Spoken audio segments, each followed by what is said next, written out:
করি সবাই খুব ভালো আছো, আমিও খুব ভালো আছি। প্রিয়াঙ্কাস ব্লগে সবাইকে অনেক অনেক স্বাগত। আজ কিন্তু আমার জীবনের একটা খুব স্পেশাল দিন, তার জন্যই আমি সকাল সকাল মার্কেটে চলে গিয়েছিলাম ফুল আর মিষ্টি আনতে, ও তারপরেই আমরা চলে গিয়েছিলাম মন্দিরে। কেন গিয়েছিলাম সেটা তোমরা থাম্বনেল থেকে বুঝতে পেরেছো, তাও তোমাদেরকে বলি। জানুয়ারি মাসের 15 তারিখ এবং পয়লা মাঘ, তো আজ আমাদের কাঠ পুজো দেওয়ার দিন। তো বোন, আমি এবং আমার কাকিমা চলে গিয়েছিলাম আমাদেরই মন্দিরে। তো এটা খুবই জাগ্রত একটা মন্দির, এখানে যা তোমরা মানত করবে সেটাই তোমাদের পূর্ণ হয়ে যাবে, যেটা আমি ছোটোবেলা থেকে জেনে আসছি এবং আমারও হয়েছে। তো আমরা মোটামুটি 12টার দিকে চলে গিয়েছিলাম। প্রথমেই আমি কাজে গিয়েছিলাম, যার জন্যই একটু লেট হয়ে গিয়েছে। তো আমি প্রথমে ভাবছিলাম যে কি করব, আমাদের আদৌ আমরা দেখা পাবো কিনা, ঠাকুরমশাই থাকবে কিনা। অ্যাকচুয়ালি ঠাকুরমশাই ছিল না, যেহেতু ঠাকুরমশাইয়ের খুবই শরীরটা খারাপ ছিল, কিন্তু মন্দির কিন্তু খোলা ছিল। আর এখানে আমাদের সব রকমের ঠাকুরেরই পুজো হয়, মানে মা কালীর থান বেশিই বলা হয়। তুমি এই মা কালীর কাছে যা চাইবে সেটাই তোমাদের পূর্ণ হবে। তো এখানে বোন ক্যামেরা করছিল আর কাকিমাই মেন পুজোটা দিতে গিয়েছিল। আমার এখানে কিন্তু 2 রকমের ঠাকুরের থান আছে, আর আমি প্রথমেই থানগুলোকে সুন্দর করে ধুয়ে দিচ্ছিলাম, যেহেতু থানটা আগে ধুয়ে দিতে হয় তারপরে পুজোটা দিতে হয়। তো আমাদের এখানে মা মনসার থান ছিল এবং মা কালীর থান ছিল, আমি সেগুলোই জল দিয়ে ভালো করে ধুয়ে দিয়েছিলাম এবং কাকিমা সেগুলোতে সুন্দর করে পুজো দিয়েছিল। আর ওই যে দেখো আমাদের বিয়ের কার্ড, তো বিয়ের কার্ডটাকেই পুজো দিচ্ছিল। আর আমাদের এখান থেকেই পুজো দিয়ে তারপরেই আমাদের সমস্ত শুভ কাজ শুরু করতে হয়। তো তার জন্যে যেহেতু পৌষ মাস ছিল, আমাদের এটা করা হচ্ছিল না, আর মাত্র হাতে গোনা কয়েকটা দিন, তার জন্যই আরও বিশেষ করে পয়লা মাঘেই আমরা চলে গিয়েছিলাম।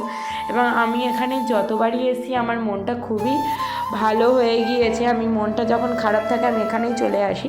তো তোমরাও যারা মনে করছো না এখানে আসলে খুব ভালো হবে বা মানত করতে পারবে, তো তোমরা এখানে এসে মানত করতে পারো, তোমাদের আশা করি মানত তোমাদের পূর্ণ হবে।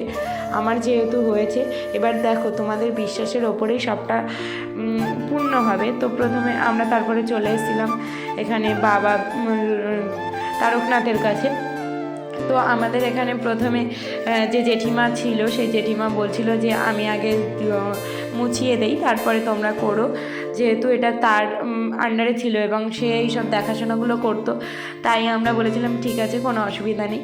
আর জেঠিমা বারবার করে বলছিল যে তুমি ভালোভাবে আশীর্বাদ চাও, যার জন্যে আমি হাসছিলাম যে জেঠিমাকে বলছিল যে ভালো বর পাবে, ভালো ঘর পাবে।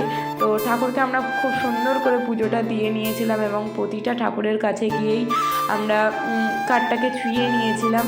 কাঠটাকে ছোঁয়ানোর পরে, যেহেতু আমাদের ঠাকুরমশাই পুজো করেননি, তাই ওখানে বলে দিয়েছিলেন ঠাকুরমশাই যে কাঠ ছুঁয়ে নিতে এবং যে মঙ্গল ঘট আছে তার যে সিঁদুর আছে সেই কাঠটাতে দিতে, এবং সেই কাঠটা যেন আমাদের যে ছেলের বাড়ি বা বরের বাড়ি তার সেখানে পাঠাতে হবে। তো এটাই হচ্ছে আমাদের এখানকার মানে খুবই গুরুত্বপূর্ণ একটা নিয়ম। অনেকেরই আছে, অনেকের আবার নাও থাকতে পারে। আর এই যে সবথেকে সুন্দর আমার মায়ের মুখ, আমি যতবার এখানে আসি আমার খুবই মনটা ভালো হয়ে যায়। আর দেখো জেঠিমা খুব সুন্দর করে এটাকে পরিষ্কার করে দিচ্ছিল, যেহেতু তখনই সবে খুলেছে।